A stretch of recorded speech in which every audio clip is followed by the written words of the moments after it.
আজকে আপনাদের সাথে এমন একটা রেসিপি শেয়ার করব যেটা থাকলে আপনি আর মাছ মাংস কিছুই খেতে যাবেন না, ওইগুলো বাদ দিয়ে শুধু এই খাবারটাই খেতে চাইবেন। সো হ্যালো এভরিওয়ান, আসসালামু আলাইকুম। কেমন আছেন সবাই? আমি আলহামদুলিল্লাহ অনেক বেশি ভালো আছি। তো আজকে আমি কলার মোচা রান্না করব। যার কারণে হচ্ছে কলার মোচাটাকে আমি খুব সুন্দর করে কেটে বেছে ধুয়ে তারপর হচ্ছে কড়াইতে সিদ্ধ করে দেব। অনেকে এটাকে কলার মোচা বলে থাকেন, আবার অনেক দেশে এটাকে কলার থোর বলে থাকে। যেটাই বলেন না কেন রান্না করলে কিন্তু এটা খেতে বেশ মজা লাগে। তো আমি এটাকে কিভাবে রান্না করি সেটা আপনাদের সাথে শেয়ার করব। অনেকেই আবার এটা খান না, যারা খান না তাদের উদ্দেশ্যে বলবো এটা খেলে কিন্তু এটা খেতে আর কি অনেক বেশি মজা। আপনারা একবার হলো ট্রাই করে দেখতে পারেন। আসলে সব খাবারই ট্রাই করে দেখা উচিত আমার মনে হয়। তো আপনারা এটা একবার হলো ট্রাই করে দেখতে পারেন। তো আমি এখানে নুন হলুদ দিয়ে এটাকে সিদ্ধ বসিয়ে দিলাম। এরপর আমার হচ্ছে এটা কিন্তু সিদ্ধ করে একদম কমপ্লিট। সিদ্ধ হয়ে গিয়েছে। এটা সিদ্ধ হতে বেশি সময় লাগে না, 5 থেকে 7 মিনিট সময় লাগে। তো আমি এখানে 5 থেকে 7 মিনিট সময় নিয়ে এটা সিদ্ধ করে এটা এখন চুলা থেকে নামিয়ে নেবো। আর আমি এখানে এটা ট্রাই করে দেখছিলাম যে হ্যাঁ সিদ্ধ হয়েছে কিনা। হ্যাঁ, আলহামদুলিল্লাহ অনেক ভালো মতোই আমার এটা সিদ্ধ হয়েছে। জানেন, একটা সময় আমি কিন্তু এই খাবারটা খেতাম না, অনেক বেশি বিরক্ত লাগতো এই খাবারটা দেখলে। আর ভাবতাম যে কেমন কিভাবে এটা খায়, কি মানে ঘাস টাস এগুলো মানুষ কিভাবে খায়। ট্রাস্ট মি, একবার আমার এক আব্বু আমাকে এই খাবারটা রান্না করে খাইয়েছিল।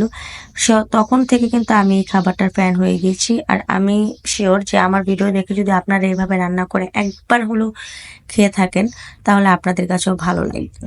সো আমার যেহেতু সিদ্ধ করা ডান, এখন এটাকে হচ্ছে আমি একটু হাফ বাটা করে বেটে নেব। অবশ্যই এটাকে আমি একদম পুরোপুরি বাটবো না, এটা হাফ বাটা করে বেটে নিলে মানে একটু আস্তে আস্তে করে বেটে নিলে খেতে গেলে এটা মুখে পড়লে অনেক বেশি ভালো লাগে, খাবারটার স্বাদ বেড়ে যায়। তো আমি এখানে খুব সুন্দর করে বেটে নিচ্ছি। আর ওই যে যা বললাম যে এই খাবারটা কিন্তু অনেক বেশি মজা, যার কারণে আমার কষ্ট করতেও কোনো গায়ে বাজে না। তারপরে এখানে বেশি করে মরিচ, বেশি করে হলুদ, সরি রসুন, তারপর বেশি করে পেঁয়াজ, বেশি করে তেল দিয়ে এটাকে হচ্ছে ভাজা ভাজা করতে হবে। এই দেখবেন আমি পেঁয়াজটাকে এবং রসুনটাকে আর কাঁচামরিচটাকে একদম ভাজা ভাজা করে নিচ্ছি। এটাকে অবশ্যই একটু বেশি বেশি করে ভাজা ভাজা করতে হবে এবং পরিমাণ মতো এটা একদম মানে এতগুলো দেখবেন আপনি সিদ্ধ দিবেন, বাট বাটার পরে তারপরে আপনার বাগার দেওয়ার পরে দেখবেন কি কলার মোচাটা একদম একটুখানি চুপসে গিয়েছে, মানে একদম চুপসে যায়। তো যাই হোক, এখানে আমি খুব সুন্দর করে পেঁয়াজটাকে লাল করে ভেজে নিচ্ছি। আর হ্যাঁ, আপনারা যারা খেয়েছেন তারা কিন্তু অবশ্যই আমাকে জানাবেন কমেন্টসে যে হ্যাঁ আপনারা খেয়েছেন কিনা। আর যারা খান নাই তারাও কিন্তু জানাবেন, অবশ্যই আপনারা একবার হলো ট্রাই করবেন। আর আমাদের দেশে তো এটাকে কলার মোচা বলে থাকে, অনেক দেশে আমি শুনেছি কলার থোর বলে থাকে। তো আপনারা কোন দেশের এবং কি কোথা থেকে আমার ভিডিও দেখছেন, কারা কোন দেশের মানুষরা এটাকে কি নামে ডাকেন, অবশ্যই আমাকে একটু জানাবেন। তো এখানে কিন্তু আমি খুব সুন্দর করে এটাকে বাগার দিয়ে দিচ্ছি। আর আমার কিন্তু বাগার দেওয়া অলমোস্ট কমপ্লিট। সো এখন আমি এটাকে ভাজা ভাজা করে নিব। আর এটা কিন্তু ভাজা ভাজা না হলে একদমই ভালো লাগে না।